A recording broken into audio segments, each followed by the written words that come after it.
as we bask in the sunshine of the Brownlow stand here at GMHBA Stadium, part of the Kardinia Park precinct, we catch up with a couple of people very, very familiar with the Brownlow stand. They've been sitting here for years. Richard and Judy Backer.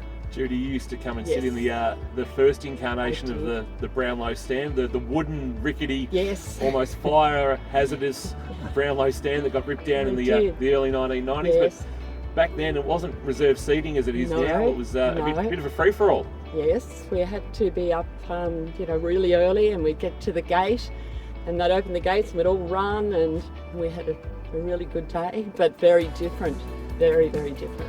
And then finding the bottles, mind you, and collecting bottles as well. That was the day after we collected the bottles. Ah, right, there you go. Collecting bottles and making money as well.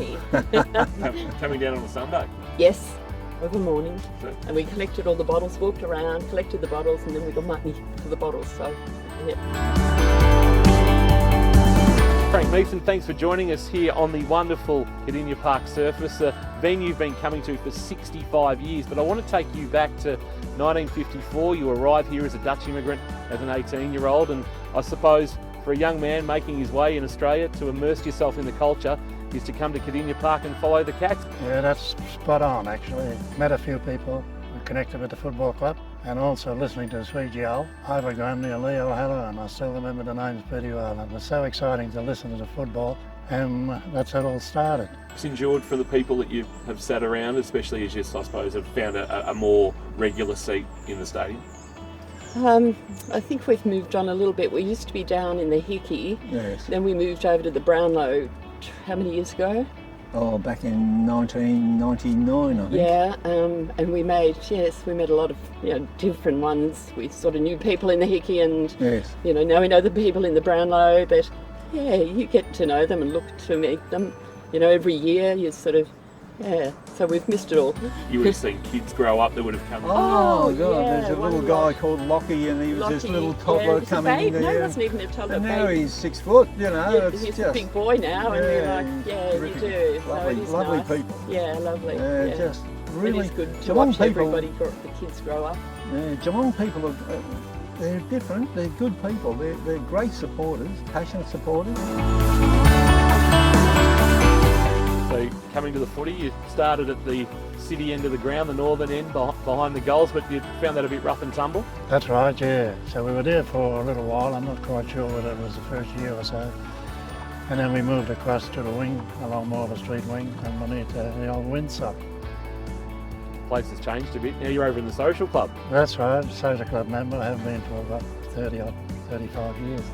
So being in the outer, is that a chance to, develop friendships, and you'd come every second week, and you'd see the same people, and you'd get to know them, you'd see their life evolve as your new life was evolving here in Australia? Yeah, that's right, because we had, my wife and myself had 5 children. My brother-in-law that I used to come to the football with, he had 5 daughters. And we all set the kids along the wing there. And we'd get here about 12 o'clock, watch the reserves at under 19, whichever was on first, and then watch the main game. And you get to know quite a few people after a while. And some work with me, some work with my brother-in-law, and that's how you sort of got along. Have you got a favourite moment? I think, can I? Look, I have to tell you my favourite moment, and it's going back to 60-something or other when Polly first came. Oh yes, and the buzz around Polly coming down was amazing. It was just mind-boggling. I think he came in 62 off the 62. Yeah, something like that, yes. And I remember sitting behind the goals at the southern end, and I reckon there was 5,000 people here at training to watch this new player, Polly Farmer, come down. And the buzz was just stunning. We loved him. Well, he took Geelong to the promised land in 1963, Judy, and yes, great. You've got some, I have some great photos of lining up. Yeah, talk to us about that, and then I suppose can you give us a sense of the excitement among the Geelong people going back to a grand final? I think the Cats hadn't played in one since 1953. 51, 52 we played too, and I remember those. 53. That's correct, yeah. And then 63 back for the first time in 10 years. Yeah. Talk to us about lining up outside the old Cyclone fence. Yeah, we did. We lined up and we were there, I forget how many days now actually, but it was a bit. We lined up and it was just amazing. Everybody was, you know, we were rapt to be in it again, and so yeah, and everybody actually knew everybody then. You know, you sort of knew everybody pretty much. So Were you supposed to be at school? yes, I was supposed to be at school, and so that wasn't good when my photo ended up in the Addy. So that wasn't great, but never mind, it was all worth it. So. Here in 07 when 07, yeah, we were up there, they filled the place. They had to close the gates, didn't they? I was very emotional because, you know, 40 odd years between drinks, if you like, and so many closed ones.